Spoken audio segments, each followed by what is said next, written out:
Un gusto enorme estar hoy aquí con ustedes compartiendo en la Asociación de Educación de Gestión Social Virtual, hoy, este espacio de pensamiento al que denominamos la educación de gestión social aporta pensares, preguntas y utopías.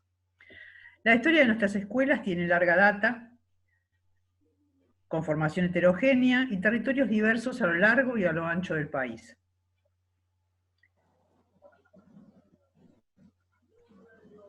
Asumiendo siempre el derecho a la educación como un bien público y una tarea social.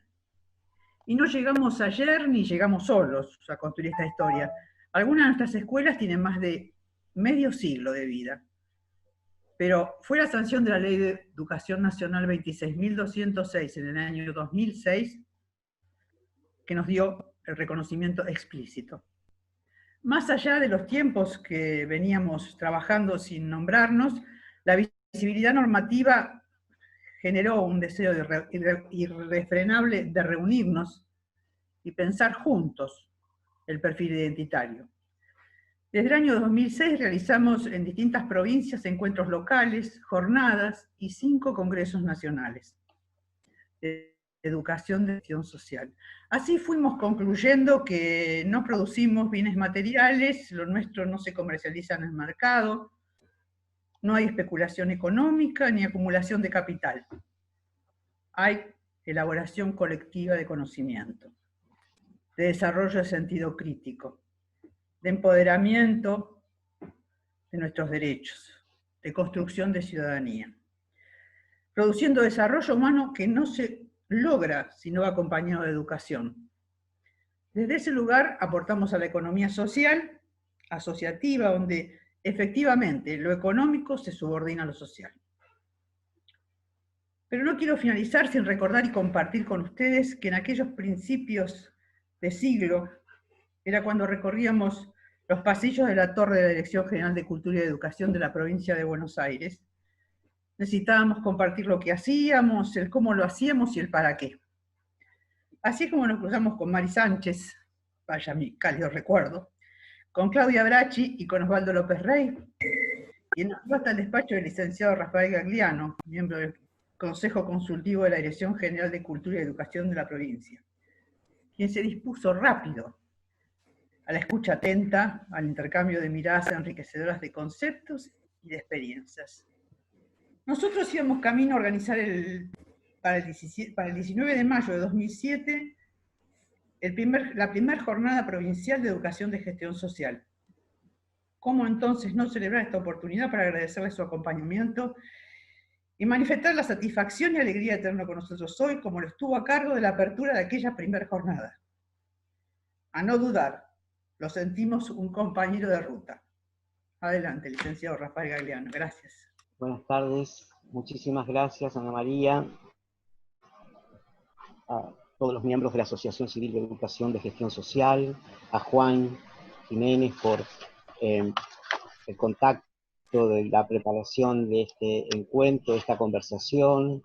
La pienso, la siento como una conversación en una gran mesa redonda, virtual, de amigos, de compañeros de ruta, que a lo largo de los años han insistido en la importancia de la sociedad civil en términos de que no entre el Estado y el mercado hay también posibilidades enormes para postular instituciones, organizaciones, servicios que en esta coyuntura especial resultan absolutamente valiosos para su expansión y ampliación. Por lo tanto, voy a hacer una breve introducción de las características o atributos que desde el pensamiento histórico, en principio voy a hacer primero una aproximación histórica a la naturaleza del tiempo presente, considerando que en este presente hay muchos pasados incorporados, pasados que no están necesariamente a nuestras espaldas, sino que nos rodean y nos desafían con momentos del pretérito que no han cerrado, que no han concluido y cuyos fragmentos continúan en el presente, fragmentos de inconclusión. Entonces, voy a hacer una primera aproximación a las tres pandemias, epidemias que la Argentina sufrió en los últimos 100 años, pensando que esta tercera es la que estamos viviendo, y voy a hacer alguna observación respecto a qué derivaciones tuvo en el plano pedagógico y educativa cada una de ellas.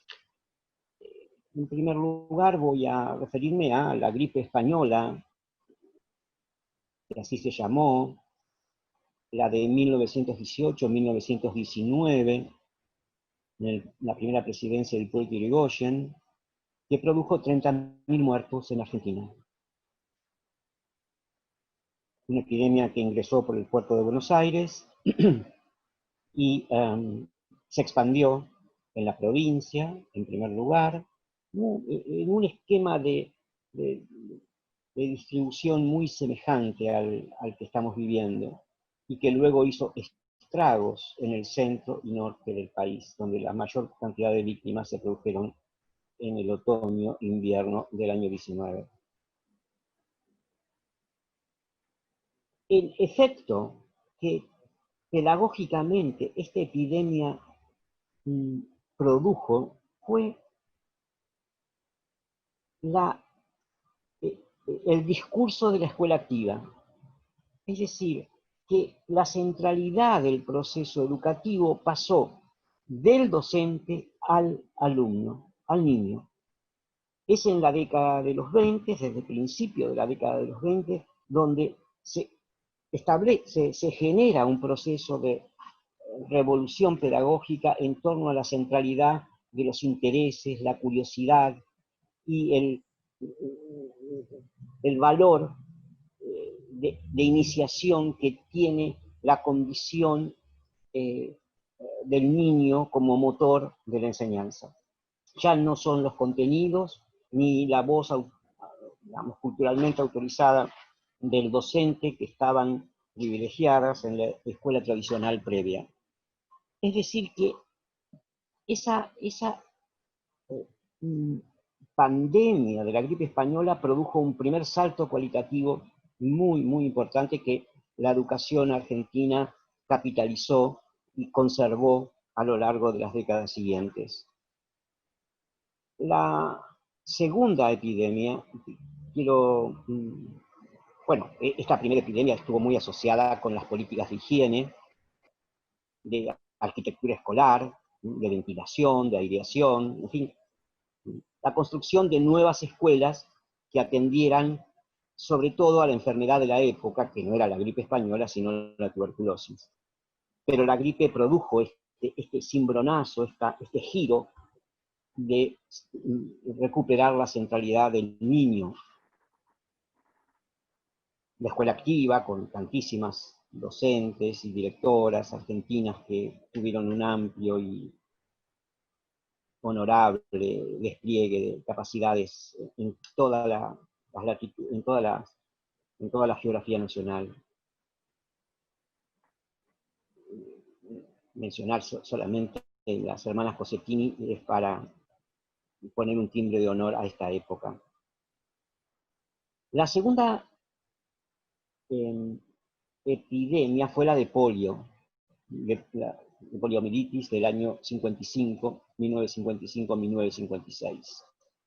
Esa epidemia afectó a los niños particularmente.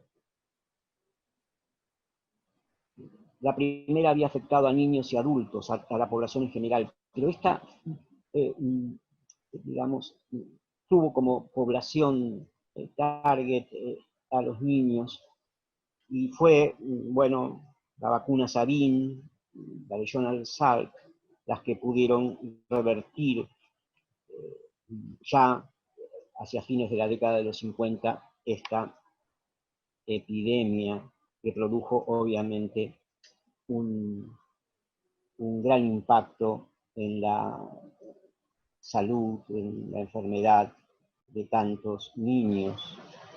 En las historias familiares podemos recordar esa tragedia. ¿Qué sucedió con la poliomielitis como impacto o efecto pedagógico? Eso se tramitó básicamente en la década de los 60 con una revolución en términos de del cuestionamiento a la autoridad. La década de los 60 reconsideró la calidad de los vínculos intergeneracionales. Recuperó la voz de niños y adolescentes en el encuentro intergeneracional. Cuestionó explícitamente, y a medida que avanzaba la década de un modo más radicalizado, instituciones y autoridades de un mundo ante el cual la juventud tenía muchas cosas que cuestionar. Es decir, que el impacto fue a nivel de vínculos, de relaciones, de horizontalidades, no de una demanda por la democratización que fue tal vez muy propio de la postdictadura, de los gobiernos del radicalismo de los 80. Allí hubo una demanda más vinculada no tanto a las relaciones intergeneracionales, vinculares, sino a la democratización de los saberes. En fin, son otras luchas que vendrán décadas más tarde. Pero quiero decir, el efecto indirecto, ¿no? Los directos, pero sí los efectos, porque toda epidemia o pandemia produce un efecto traumático, no produce crisis al modo en que las entendemos en el orden social o político. Las pandemias producen traumas donde se pone ante la mirada colectiva la fragilidad humana, la condición de finitud y mortalidad que llevamos con nosotros, que portamos como un atributo de nuestra humanidad, junto con la sexualidad y la palabra. En fin, por lo tanto, siempre que acontece además las crisis provienen siempre de afuera hacia adentro, y estas fracturas, estos fenómenos traumáticos parten desde el interior hacia el exterior, parten desde adentro y resultan difícilmente controlables por el conocimiento de época, que siempre el conocimiento de época está desbaratado, está desactualizado respecto a la producción de ese daño virósico.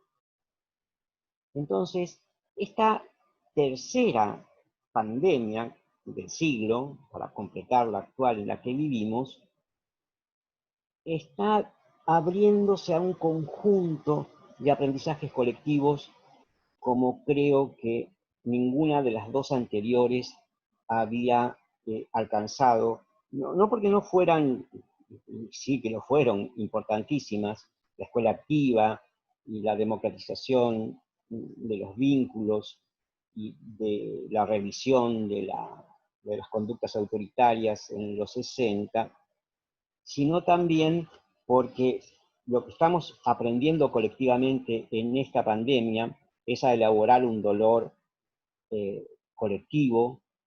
Estamos protagonizando un duelo cotidiano con formas simbólicas abstractas, sofisticadas, humanas, compasivas.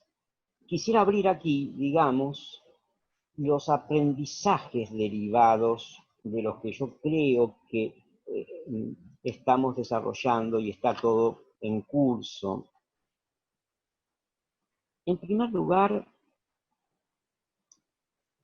hay nuevas sinergias entre escuela, comunidad, familias, nuevas, las había antes, pero las había con límites y fronteras. Yo creo que este presente está bajando las fronteras de las instituciones y está creando calidades en los vínculos, sinergias en las ayudas entre comunidades, territorios, familias, instituciones. Hay entonces una percepción de que la naturaleza de los desafíos que enfrentamos solo pueden ser respondidos con políticas articuladas en múltiples áreas. Voy a usar estas tres palabras que se usan en políticas sociales y en el movimiento feminista y en el mundo académico para dar cuenta de qué modo se están articulando las instituciones frente a la complejidad de los desafíos que enfrentamos. Primero hay una articulación de interseccionalidad. Es una palabra abstracta, pero viene al caso porque el movimiento feminista está, digamos, utilizándola en todo el mundo para dar cuenta de los tipos de dominación acumuladas en los sujetos con los que interactuamos. Es decir, que los niños y los jóvenes y los adolescentes tienen una suma de dominios, de dominaciones, de situaciones de disminución de su desarrollo personal, vinculados a su género, a su pertenencia étnica y a su clase social. En ese punto, me parece que las políticas de interseccionalidad que las escuelas despliegan son aquellas que mejor pueden mirar a un niño en sus dimensiones de sujeto restringido en sus potencialidades cognitivas o afectivas por su pertenencia inferiorizada de género, si fuera el caso, o por la etnia o coloración de la piel, o de la clase social de la familia en la que ha nacido. Es decir, en el mundo y en todas partes, esta mirada sobre los sujetos y sobre los estratos o dimensiones de la dominación importa porque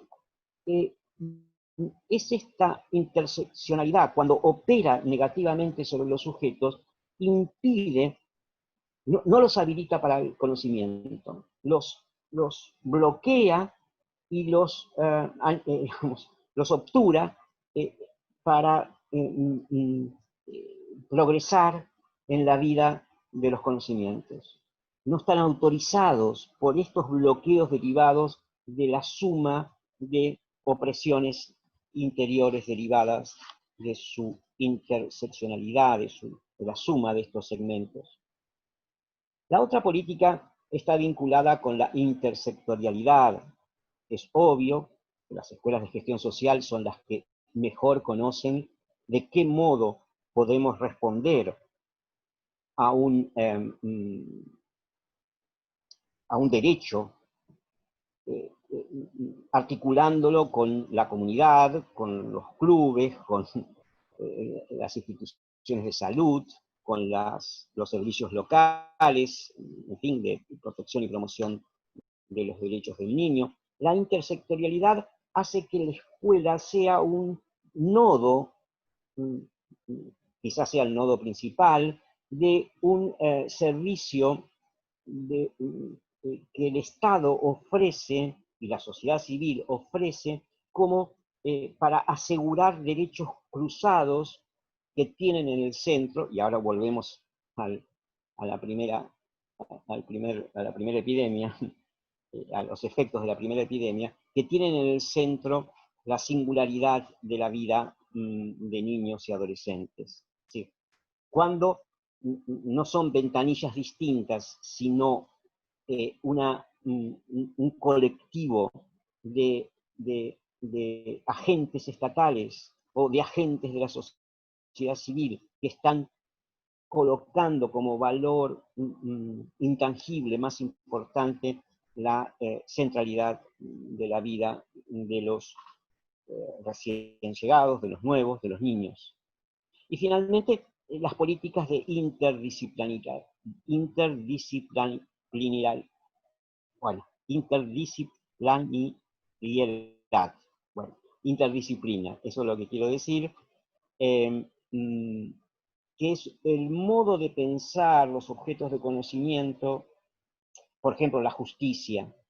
Si uno piensa la justicia en términos interdisciplinarios, allí no es el derecho la que monopoliza ese concepto, ni la antropología, ni la historia, ni la sociología, sino el conjunto de perspectivas que ayudan a generar un concepto de justicia intergeneracional, justicia intrageneracional, justicias sociales, educativas, ambientales, todas ellas importantísimas para el futuro próximo, sobre todo la de naturaleza educativa y ambiental.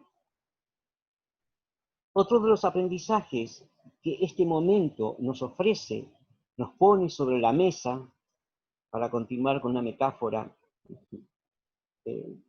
con la que conversábamos previamente, esa capitalización de los aprendizajes tiende a revalorizar los trabajos humanos que estuvieron, los trabajos humanos de servicios. Es decir, históricamente los servicios de salud, de educación, de cuidado de ancianos, estuvieron como subvalorados en relación con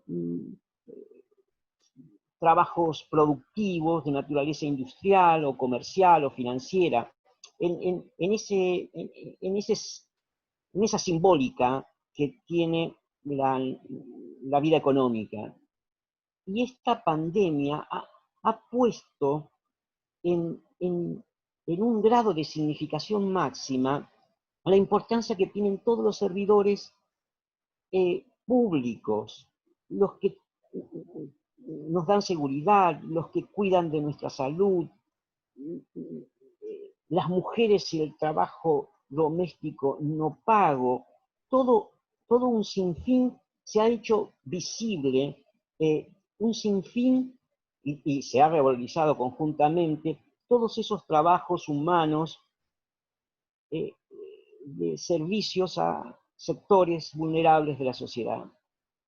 Es decir, que la sociedad no podría sobrevivir sin ese trabajo que ha sido invisibilizado de los servicios humanos y que esta pandemia ha puesto frente a nosotros para que lo miremos, lo ponderemos y lo valoremos. Cuando uno habla de valoración en un sentido simbólico y material. Rafael. Sí. Bueno, no, un poco para Hacemos un punto hablar ahí. un diálogo con todos y con todas. Interesante, y un poco lo que traíamos de la asociación, me parece esta idea de pensar prospectivamente la escuela que viene, desde lo político, lo pedagógico. Obviamente, como bien decías vos, en claves colectivos, en este contexto de la nueva normalidad, vos bien marcabas recién de alguna manera esas resonancias, ¿sí? que de alguna manera a lo largo de la historia diferentes pandemias han marcado, de alguna manera haciendo alguna memoria, una memoria que de alguna manera tensiona esas contradicciones, desigualdades, inequidades, que de alguna manera provocan esto, y si uno la transpone a lo educativo, al plano de la escuela, de alguna manera genera derivaciones, esa memoria, esas pandemias, y quizás preguntarte, en este sentido, o nos gustaría preguntarte, ¿qué derivaciones de esto debería volver a esta nueva escuela? Vos algunas pistas ahí habías mencionado, me parece importante, y en ese sentido, ¿qué oportunidad se abre a, bueno, vos bien definías a las escuelas de gestión social con una relación muy cercana entre la comunidad y la escuela, si realmente este momento en donde quizás me atrevo a decir que lo colectivo aparece como una nueva categoría política, de alguna manera, que aportes estas experiencias territoriales, situadas, podrían proponer o generar en esta nueva escuela que de alguna manera hoy educadores, teóricos, vienen manifestando y poniendo en contexto y en diálogo con los educadores y las educadoras. Bueno, tus preguntas, Juan, son sumamente desafiantes. Creo que como docentes necesitamos pensar prospectivamente y hacer una pedagogía de anticipación en términos de traer el futuro al presente y construirlo desde los niños, desde los adolescentes, con ellos. En principio, creo que las escuelas de gestión social pueden transformarse en una locomotora en términos de demostrar la importancia que tiene el concepto de escuela ampliada, escuela expandida, escuela articulada, eslabonada con múltiples instituciones, con las familias, pero no con un gesto burocrático, sino con un gesto que invita a la conducción colegiada del conjunto de las instituciones que trabajan y sostienen a las infancias y las adolescencias. Es decir, cómo explorar el concepto de escuela ampliada, este modo resiliente de evitar que los chicos deserten o pierdan todo entusiasmo por la institución escolar, o que la consideren obsoleta o irrelevante en sus vidas, o una institución en la que sus preguntas existenciales no aparecen nunca. Y me parece a mí que es en las escuelas a las que vamos a regresar donde estas transformaciones de lo intangible van a suceder porque no solamente las nuevas generaciones han sido afectadas dolorosamente, sino los adultos. Vamos a tener que elaborar los duelos de esta lejanía, de este distanciamiento.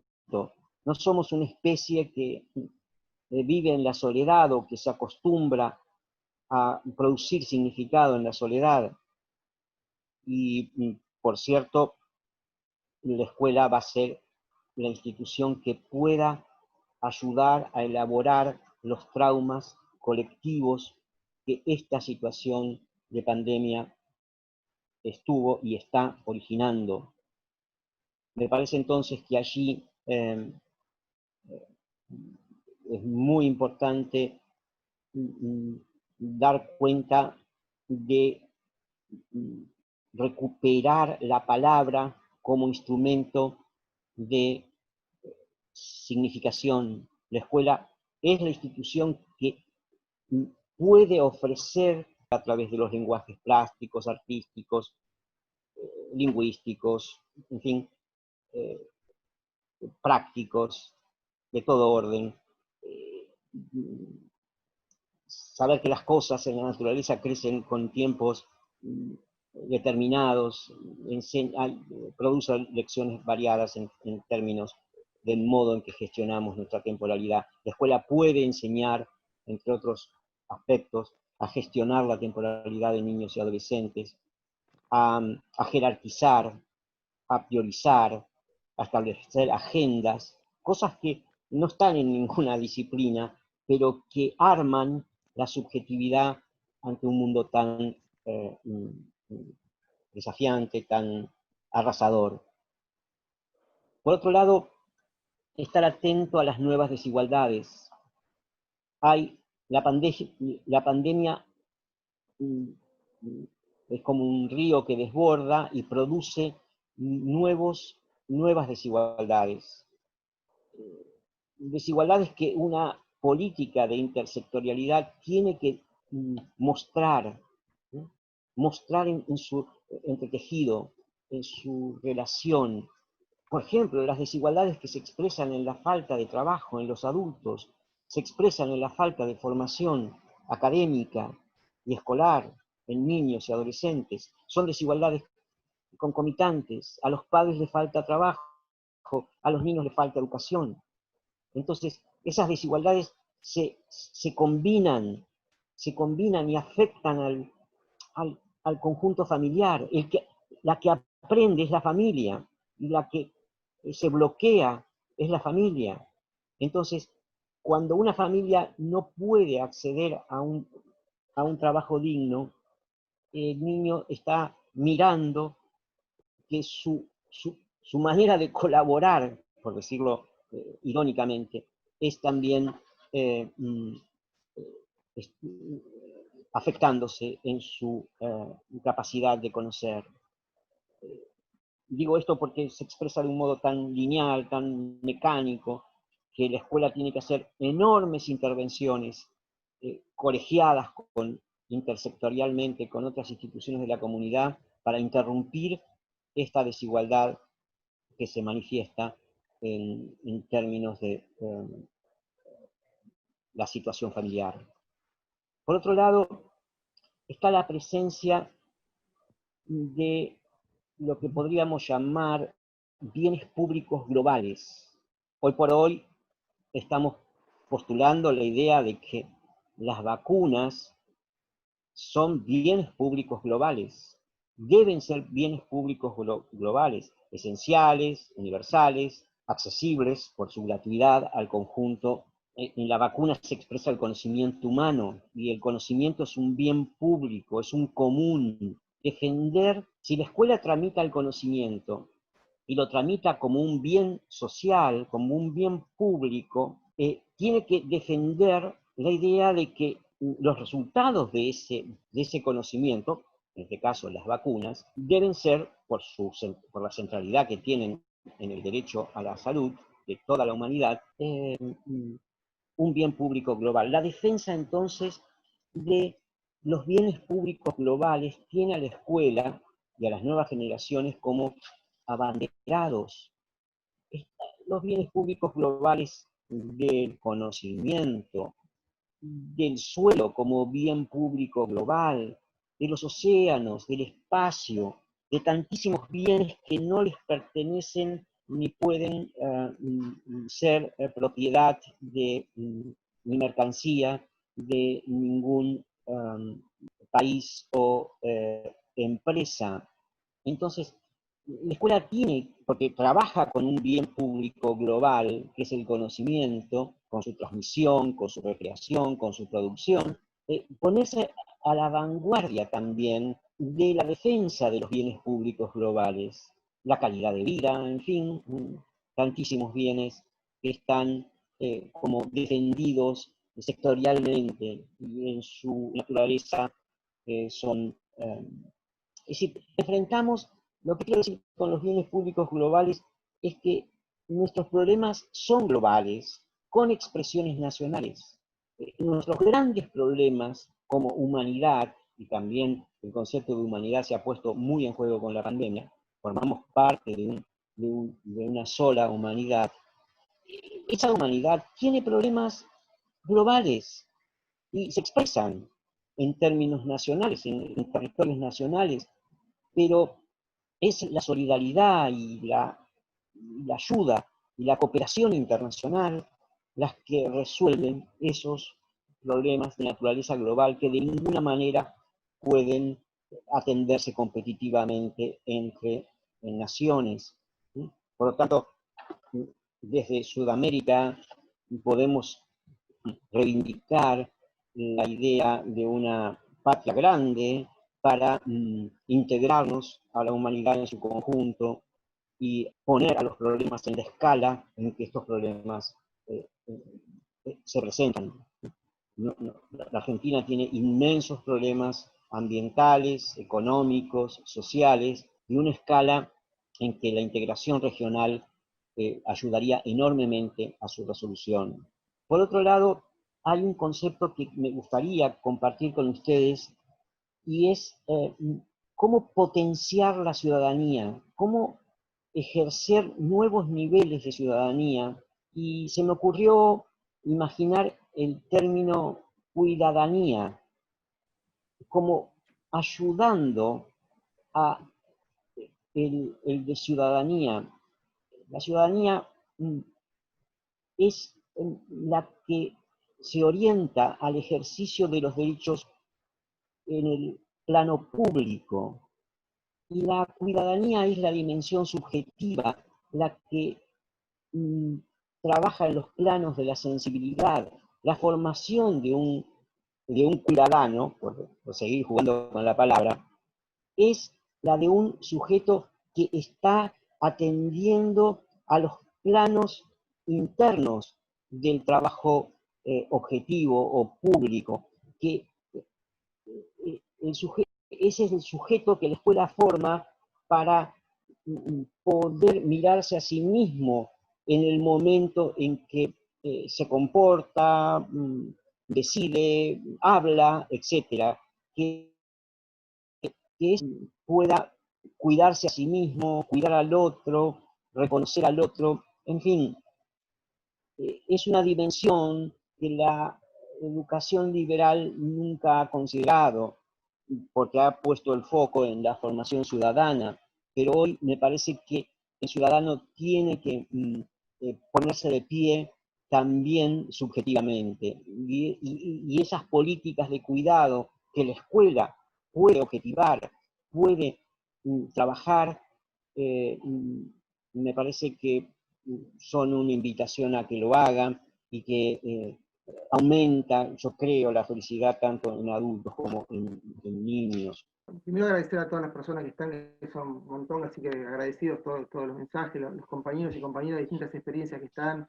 Realmente para nosotros es un gusto esto, poder encontrarnos hoy virtualmente. Y no, yo quería hacerte una pregunta muy cortita para después dar un poco entrada a varias preguntas que también compañeros y compañeras hicieron, y me parece esta idea que vos traes de escuela ampliada, que me parece interesante, que también hace un ratito habías hablado, la posibilidad o la oportunidad de poder empezar a construir ciertos nodos territoriales, ¿sí? Donde distintos actores comunitarios de alguna manera se entrelazan, y les doy todavía importante, central, determinante, digo, a pesar del pasaje del tiempo.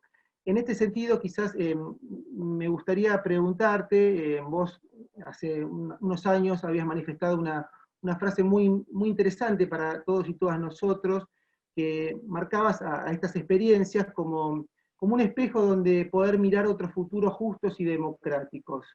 Y en ese sentido, me parece, digo, ¿qué le corresponde hoy, digo, en un contexto distinto, por suerte, de Estado, ¿sí? de política pública, de modelo pedagógico, que de alguna manera podemos pensar en política pública que este Estado, bueno, tendría que tomar estas políticas públicas para generar estas derivaciones que vos bien habías dicho, cuáles serían esas pistas que podríamos empezar a pensar, y en ese sentido, de alguna manera también nosotros, como docentes y como educadores, en esto nuevo que se viene, porque también traemos algo de una biografía personal, de nuestras experiencias educativas también, podemos poner también en estos territorios, en estas escuelas, como potencia para, bueno, para pensar esta educación, de alguna manera entender la educación como una herramienta transformadora, donde de alguna manera intentamos construir nuevas subjetividades que pongan en tensión las realidades y puedan ser críticas de esta realidad. Bueno, Juan, me parece que es bien desafiante la idea de que son las instituciones de gestión social y cooperativa las que pueden mostrar en espejo, espejar, niveles de consolidación de aprendizajes vinculados a la colegialidad, a la confianza en la toma de decisiones colegiadas de diferentes sectores de la comunidad, la experiencia de la interfase con el conjunto de las instituciones, el territorio, la ventaja de mostrar que es posible distintos tipos de organización escolar, promovidos por padres, por fábricas recuperadas, por fundaciones, por cooperativas, por asociaciones civiles. Es decir, mostrar la riqueza que tiene nuestra sociedad y que la tuvo siempre. Yo quisiera que las escuelas de gestión social se inscribieran en una larga duración, que comienza en el artículo 42 y 57 de la ley 1420, donde esos dos artículos hablan de la creación de sociedades amigas de la educación, así la llama Sarmiento, eso es textual de Educación Popular de Sarmiento, pero la 1420 incorpora que junto a las instituciones estatales el Estado invita a crear en los distritos escolares sociedades amigas de la educación, vecinales, locales, que construyan una escuela, una biblioteca, un centro de difusión cultural. Está la idea de que el Estado no agota a la sociedad, sino que el Estado invita a que esa sociedad exprese su compromiso político con la educación. Entonces, estas sociedades amigas de la educación estuvieron como dormidas durante algunos años, hasta que Joaquín B. González, hacia fines del 19, dice, pero, ¿qué hacemos? Está en la ley y no se aplica. Y comenzó desde su lugar, que muy importante en su época, fue ministro en el segundo gobierno de Julio Argentino Roca, en fin, una figura destacada de la cultura de su época, hizo lo posible para llevar adelante, bueno, fue el presidente y fundador de la Universidad de La Plata, que decir, Joaquín B. González impulsó y tuvo un eco en una figura fantástica de la pedagogía de su época, que fue José Berruti, que fue el creador de las sociedades populares de educación en diferentes lugares de la Argentina, en el conurbano, en fin, instaló y la Argentina tuvo una inmensa red de escuelas fundadas por las sociedades populares de educación, que tuvieron 5 congresos magníficos hasta 1930. El golpe militar de Uriburu fue fatal para este tipo de instituciones con las que la memoria colectiva puede conectarse hoy día. Sobreviven algunas, con esos títulos de sociedades populares, sobre todo en Corrientes, en la provincia de Corrientes, muy significativamente, porque allí fundaron, a partir de esas sociedades populares de educación, se crearon escuelas normales. Quiero decirles, por ejemplo, que la Escuela Normal Nacional de Lomas de Zamora tuvo su origen en una sociedad popular de educación que fue un instituto modelo, y de ese instituto modelo devino la escuela normal. Así, es decir, que hay muchas instituciones que luego se transformaron en instituciones estatales, fueron en su origen sociedades populares de educación que fundaron instituciones importantes. En fin, contar esa historia es muy importante porque durante los primeros 30 años del siglo XX, el Estado contó con ellas y su diversidad, su enorme riqueza, formó a centenares de niños y jóvenes durante esas décadas. En fin, esto quería decirlo porque, digamos, si bien las actuales escuelas de gestión social y cooperativa tienen 50, 60, 70 años de vida como máximo, digamos, su historia puede enhebrarse de forma tal que se recupere esa discontinuidad que el primer golpe militar de Uriburu, en la Argentina, tendió a sacarlas de la oferta, y la languidecieron, desaparecieron. Lo que sí entonces estoy también poniendo en ese espejo es la importancia de la descentralización, es decir, que las escuelas tienen que tener mayor autonomía en las decisiones que les importa a la comunidad. Es decir, que esta pandemia ha territorializado los problemas como ningún otro desafío lo hizo previamente. Y me parece que las instituciones van a demandar nuevos niveles de autonomía en decisiones que hacen no solamente a lo administrativo o a lo cotidiano, coyuntural, sino a decisiones más estructurales, más de fondo, que le den mayor independencia y responsabilidad a las instituciones públicas estatal o instituciones públicas de gestión estatal. No es el caso de las de gestión social, pero las escuelas de gestión social pueden transferir muchos conocimientos con los que ya cuentan para ofrecerle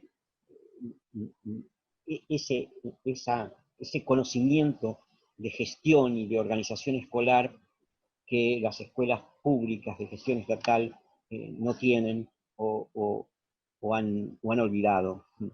En fin, Rafael, estos son los puntos. si te parece un poco, tomo algunas de las preguntas que están haciendo compañeros y compañeras por el chat para, bueno, un poco para intercambiar pareceres y saberes también, ¿por qué no?, en estas experiencias que intentamos construir en forma colectiva. Jorge Cajaraville, compañero, nos pregunta, ¿cómo articular cantidad de informaciones disponibles y generar espacios de experiencias existenciales? Bueno, yo creo que esa pregunta, que agradezco y es súper importante, plantea un desafío que es cómo escribir las experiencias que atravesamos, cómo hacer una bitácora de las experiencias que estamos atravesando, cómo simbolizamos, cómo generamos una escritura colegiada de esas experiencias, porque las tenemos que objetivar, estamos inmersas en ellas y ellas nos arrastran, nos llevan. Me parece que lo bueno que como institución podemos hacer, con nuestros pares, con nuestros compañeros, construir una bitácora, construir una escritura que dé cuenta de este momento, con sus luces y con sus sombras, pero que nos permita objetivar por la escritura esta, este, este trauma, este daño colectivo que estamos atravesando y que tiene dimensiones objetivas y tiene dimensiones subjetivas. Pero la escritura tiene un poder, bueno, que nos ayuda a mirarnos, a objetivarnos.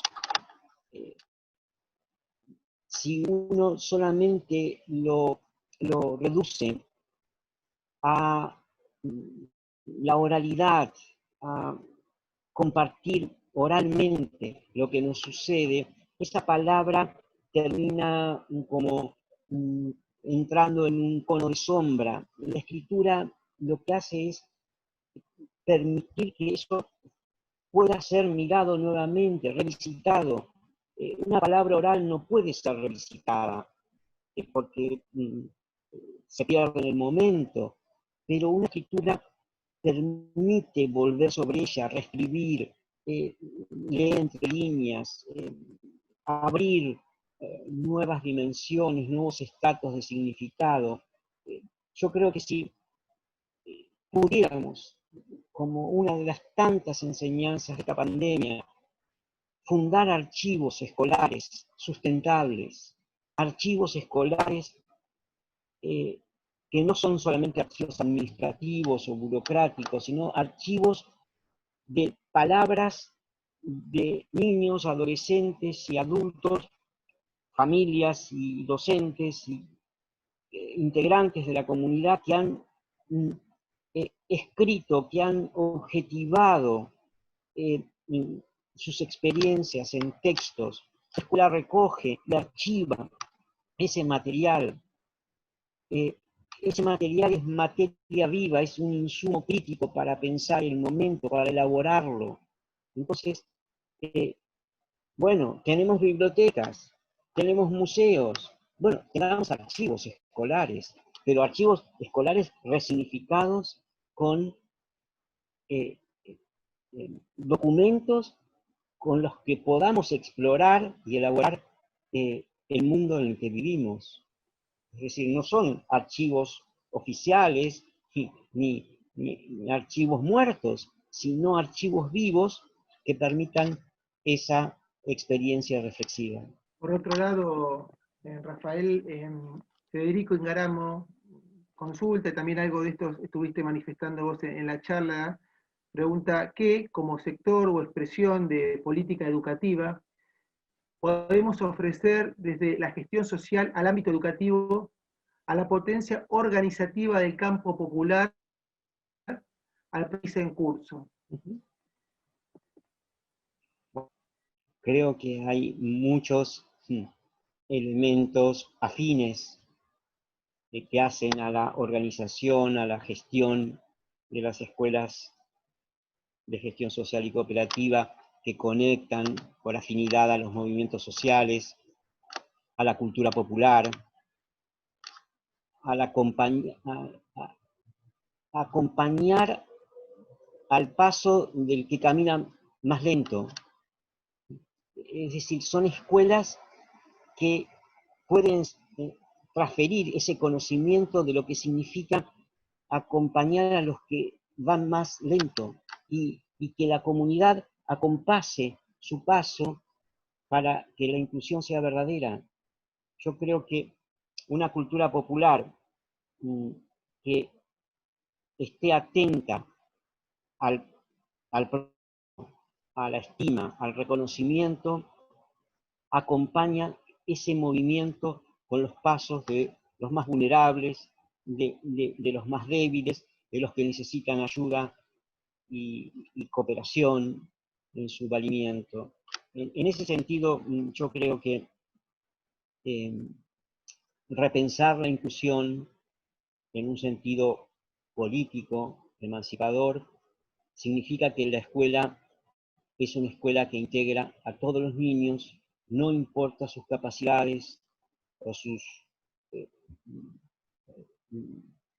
falta de dones en determinados grados de sensorialidad o de inteligencia mental o sensibilidad motora.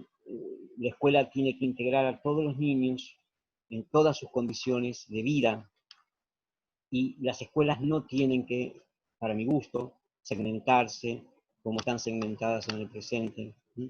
Las escuelas especiales en muchos países del mundo han desaparecido y en nuestro país perseveran. Yo creo que la escuela popular, la escuela pública,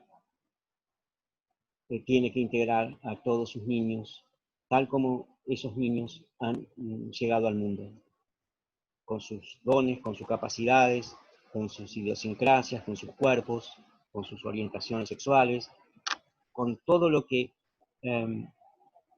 cada niño porta en su idiosincrasia en trayecto formativo. Obviamente, no es que estamos hablando de identidades cerradas en la infancia o en la adolescencia. La escuela opera en la progresividad de una subjetividad que se forma, por lo tanto, recibe a todos en su grado, en su condición, y los invita a un desarrollo sustentable y progresivo en el tiempo. Joana pregunta, ¿y cómo llevarla a cabo? Todos tenemos recursos y si los ponemos en común nos sorprenderíamos de cómo podemos llevarlas a cabo. Nos resultó fácil clasificarlas a las infancias. Nos resultó fácil porque lo propio del ser humano es clasificar, dividir, segmentar, generar guetos.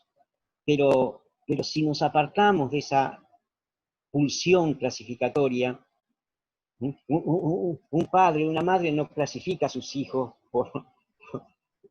en fin, la fraternidad está en que los hermanos puedan compartir sus diferencias. La escuela no acepta ese precepto y clasifica a las infancias. Bueno, la invitación es que si vamos a una escuela de inclusión verdadera, no es solamente la que impide la deserción escolar, el abandono, sino la que integra todas sus infancias y acompaña ese movimiento en un sentido democrático y emancipador, si cabe.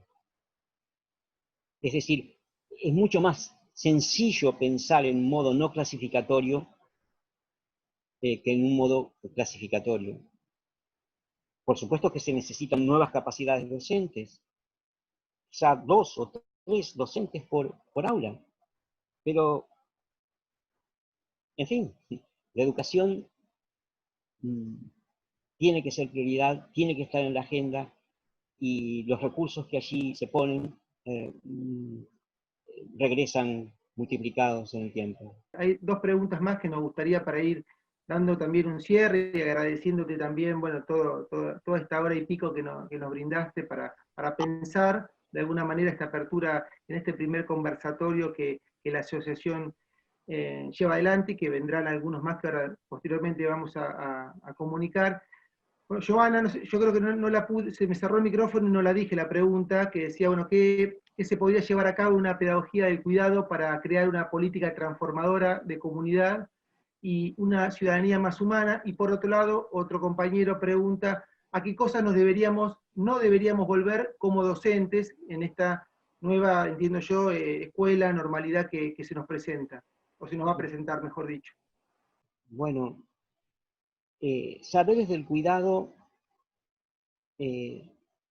existen, son infinitamente numerosos, pero no están escritos. Son saberes tácitos. Sabemos cuidar porque nos fue transmitido en la sociabilidad temprana, primaria, como hijos, como hermanos, esa manera de cuidarnos o de no dañarnos. Pero fue un modo, y resultó siempre un modo indirecto,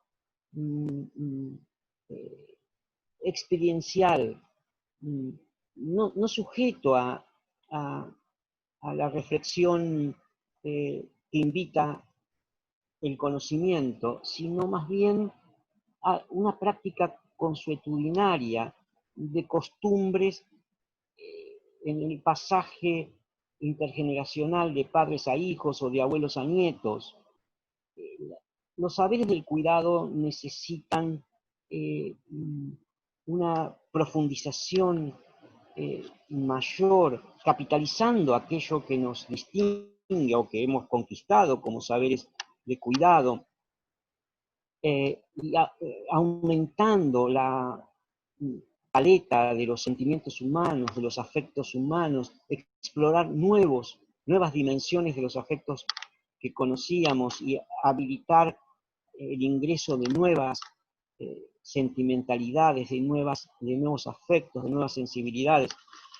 Las políticas de cuidado, por lo tanto, no son las de la escuela no tiene una preocupación por cuidados primarios, por alimentar a un niño o por darle un afecto de padre. Eso la escuela no tiene ni debe hacerlo.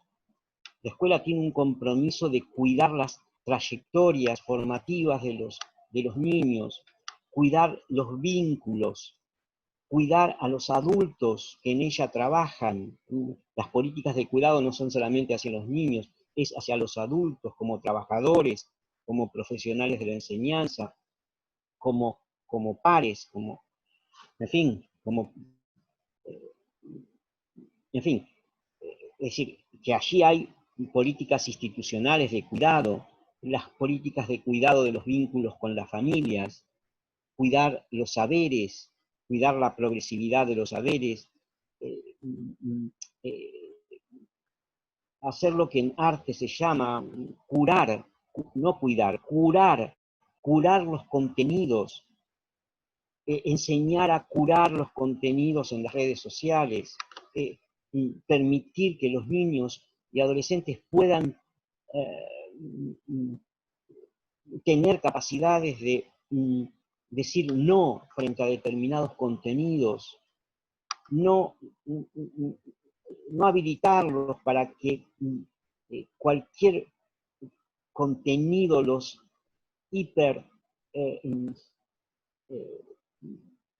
diríamos, sensibilice o de algún modo los vuelva vulnerables, a los sobreestimule, eso quiero decirles. Es decir, curar los contenidos evita que niños y adolescentes puedan enfrentarse a contenidos que son desbordantes para sus capacidades simbólicas, que los arrasan, que los pasan por encima, y que, bueno, los invitan a consumo de sustancias y a todos los derivados que surgen de la imposibilidad de dar cuenta de esos estímulos o de esa sobreestimulación desbordante, sin curar contenidos, sin que la escuela ofrezca curación de contenidos. La invitación es a que los chicos terminen deshechos por un sinnúmero de contenidos que los afectan en términos de sus sensibilidades personales. No hay cuidar a los chicos es también cuidar las materias del conocimiento que ponemos sobre la mesa, y evitar que la niñez se acorte. Estamos viviendo, y estos tiempos de aceleración lo muestran dolorosamente, cómo los niños están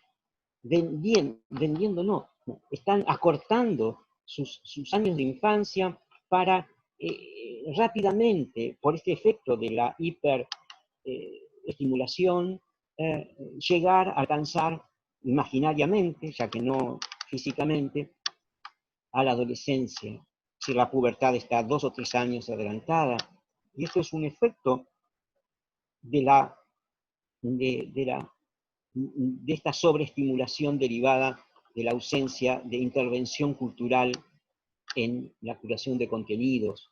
Entonces, hay un conjunto de fenómenos que la escuela tiene un compromiso ahora, mucho más en el regreso.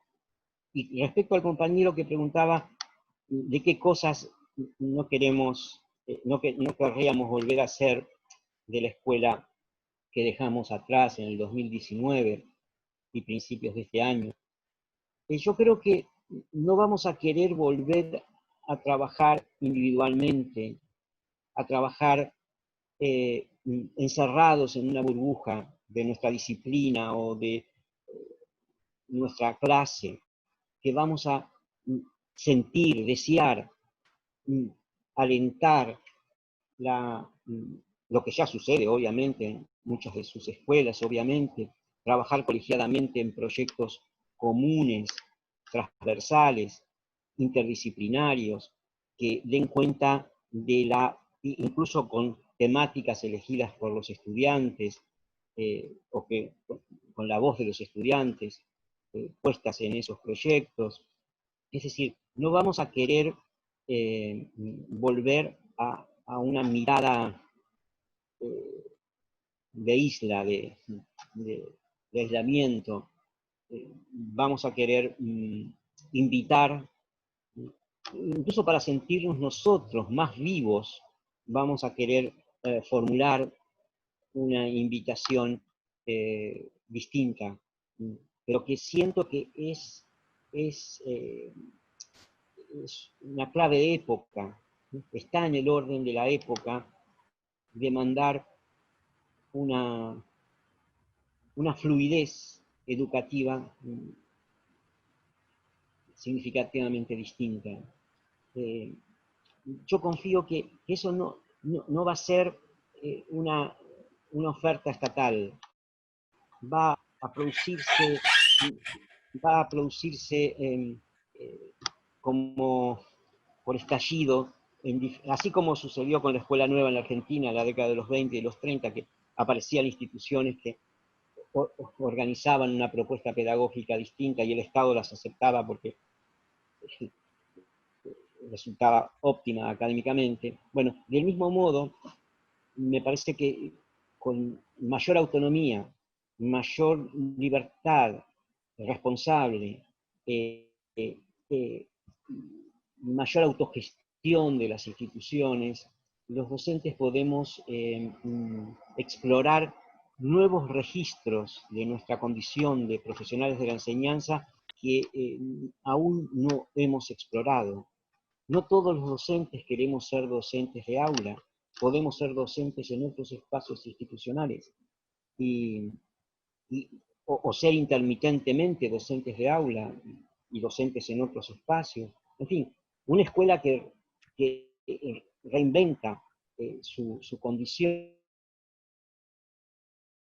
puede ser la escuela más normal del mundo, y sin embargo es una escuela donde los chicos votan por ir y se levantan contentos de ir a esa escuela todas las mañanas.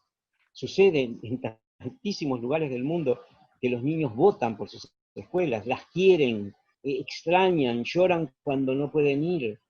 Esos fenómenos se dan y sabemos que se dan. Y muchos docentes obviamente extrañamos volver.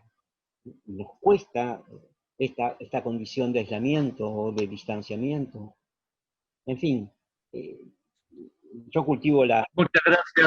Muchas gracias Rafael. Realmente esto de los pensares, las preguntas y las utopías nos deja a todos con muchas cosas para pensar y para seguir conversando. Así que te agradezco en nombre de la asociación tu participación. Gracias por participar y nos encontramos en el próximo conversatorio. Gracias, Rafael. Unas últimas palabras. No, un agradecimiento profundo y el deseo siempre fraternal de continuar conversando en el tiempo. Muchas gracias.